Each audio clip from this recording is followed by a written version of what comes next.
First things first, we need a dog. And here's Dorsey. You want to cut all the nails. Make sure everything's nice and short. And you want to do that weekly, ideally. Then you want to wash the feet. We do this every single morning of the show. So I bring 2 foot buckets. One is my shampoo, one is my conditioner. This is my shampoo. I use a waterless bath. I put the foot in the bucket. I wet it down with a sponge. I take my waterless bath, spray the leg down, rub it really good in and lather. This is the Velis waterless bath. I love the smell of it, but I find most waterless baths are created pretty well equal. Alternatively, you can put a dollop of whitening shampoo or any kind of coarse shampoo really and truly into your wash bucket and just use your sponge to get it lathering a bit and wash the leg that way, and then rinse it in a conditioner bucket. Then you want to go in and dry the legs about, I want to say 80 to 90%. You just want it slightly damp so that when you go in and spread your pre-chalker cream, which most people use cholesterol, you can also use Barbasol. And the Barbasol Original Men's Shaving Cream. I'm using Velis Satin Cream in the video. That's kind of what I had handy. I also like using Plush Puppy Reviva-Coat Mousse as a pre-chalker as well. It's probably pretty equal to the Barbasol, I would say. And you can see here, I haven't put my pre-chalk in yet, but I am going in and trimming the feet and the legs. I always trim a clean foot because when you've got dirt in there, the hair doesn't sit how it should sit. So you never want to go in trimming a dirty coat. You also don't want to put your expensive 42-tooth blenders onto a dirty coat either. I really like to trim a very, and I can't stress enough, very light portion of the whole leg down a little bit. I just like to even it all out because then I find it doesn't hold too much chalk. Sometimes you can get some really long wispies on certain parts of the leg hair, and it just makes the leg look very uneven and sloppy to me. Again, I'm going very lightly. You don't want to make it look unnatural or too chiseled. You know, we don't want them looking too perfect per se. But I just like to take off the really long stuff. I notice it mostly in older bitches and veteran bitches. You get like a lot of straggly leg hair of different lengths. So I find the chalk sits a lot nicer. And don't forget to trim the back of the pasterns in the front. That's one of my pet peeves, is those dogs with bell-bottom pasterns. The standard literally, well, the Canadian standard at least literally says, like, you are allowed to neaten up pasterns in the front and the rear legs. And they're saying that for a reason, so that we can trim some of that off. You can see she's dancing a little bit for her foot trimming. And you're going to go to the back and do the same thing. So you can see I'm just very lightly taking off the wispies on the feet. I don't like a too chiseled feet. I don't really want to see between each toe. They're not golden retrievers. They should have an oval foot, not a little cat foot. So don't be taking it really short in front of the toes. And when it comes to hocks, if you have a dog with long hocks, I like leaving the hawk hair a little longer. And if you have a dog with beautiful, correct short hocks, I'll take the hawk hair quite short. You still don't want to take it right flush to the back of the leg because that will look really funny. But you want to experiment before the show. I like to trim the hocks every 2 weeks. It also helps take off the dead stuff and let it come and grow in thicker. So that's just what I do. And you can see I'm going over that whole back foot as well, up the leg a little bit, just to make sure there's no really longer pieces. And I'm just brushing her little bum fluff here a little bit to make it look nice. I think that's just my type A complex showing. I'm going in and I'm now rubbing the cholesterol. Well, this is the Velis Satin Cream. This works. It's very similar to a cholesterol product. But yeah, again, you can use cholesterol. You can use Barbasol Men's Shaving Foam, which is one of my favorites and the cheapest, like, option. It's really moisturizing. I like the moisturizing kind, or you can use the sensitive skin kind, but they all work really, really well. It's nice and thick.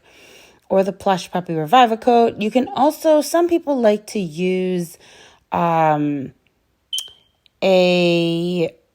mousse, a super hold mousse.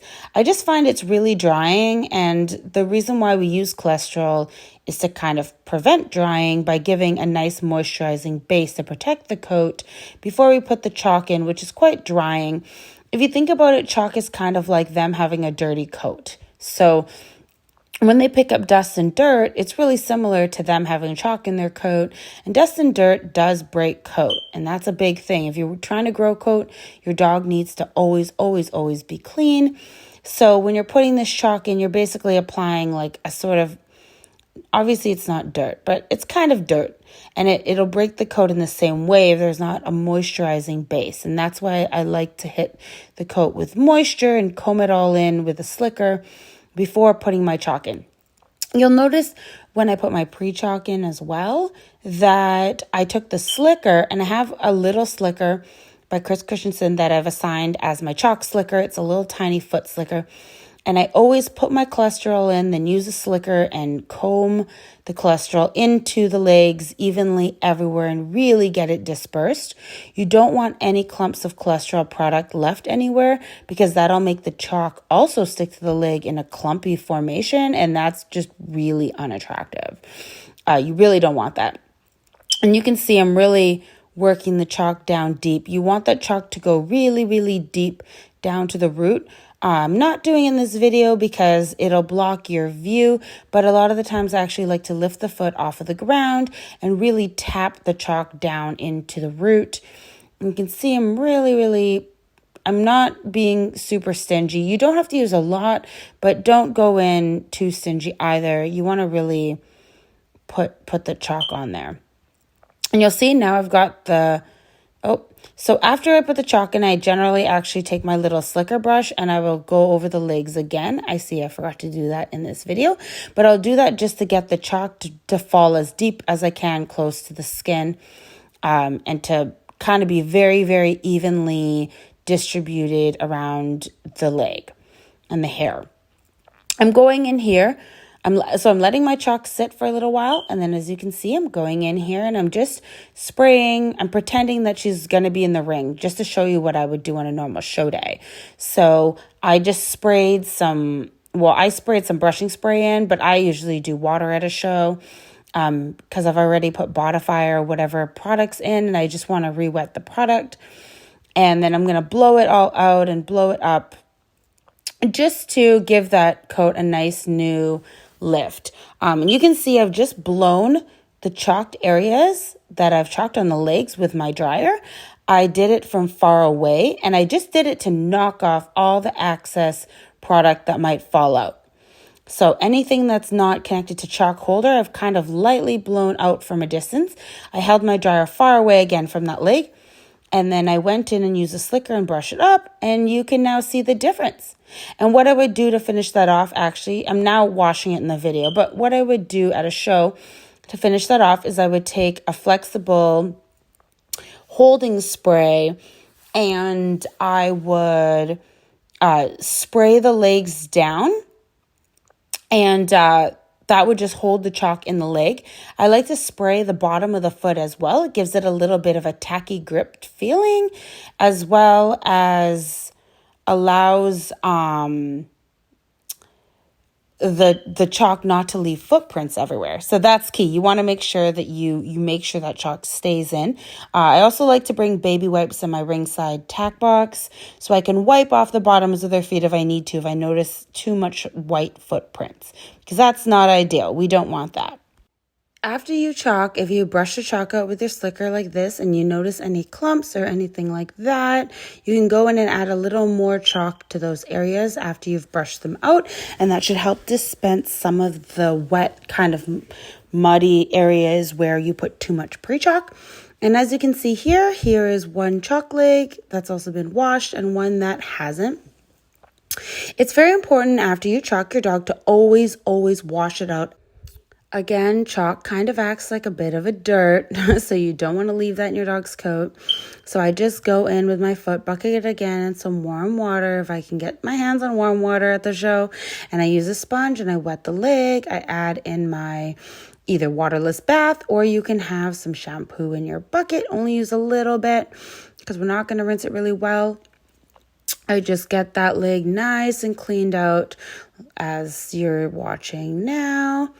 Then I will have a conditioning bucket. So it's a second bucket, and the second bucket will have conditioner in it.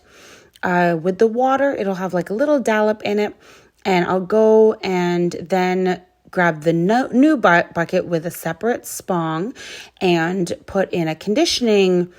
I'll rinse it out, and at the same time put a little conditioner into the leg hair just to protect it. Again, we don't want any broken leg hair. Anything that's left dry or stain will cause staining. So I didn't do the conditioner bucket in this video. So as you can see, I'm just drying the leg, and then I'm going to go in with a conditioner afterwards. You can see I just took my Vellis silk, and I've gone in and just added a little bit there in order for the leg to have a little bit of protection. And then I'll go and dry the leg completely. I cannot stress enough to never ever leave your dog's feet wet. Some dogs will lick the water off their feet and saliva stain their feet because they're trying to get their own feet dry. So you definitely do not want saliva stained feet. That's where they look kind of pink. So that's not ideal. And then some dogs get different foot issues because of having wet feet, and the coat stains depending on your water. So there's just never ever a good outcome if your dog's feet are consistently wet. So definitely take the time at the show, get the chalk properly out, get their feet completely washed out properly so that you have beautiful leg hair for the next few years while campaigning your dog. You definitely want it to last. Any damage to the coat takes a really long time to fix. I hope you learned a thing or two today, and if you see me at a show, don't hesitate to come up and ask me questions. I'm not saying this is the only way. This is just the way we've done it for a long time. So it's I love to hear new variations of this as well, and other people's opinions. That's where I enjoy those dog conversations the most. So feel free to shout out. I would love if you put questions down below the video so that everybody else can also read those same questions in case they have the same question versus sending me a private message. But feel free. I'm always happy to chat dogs.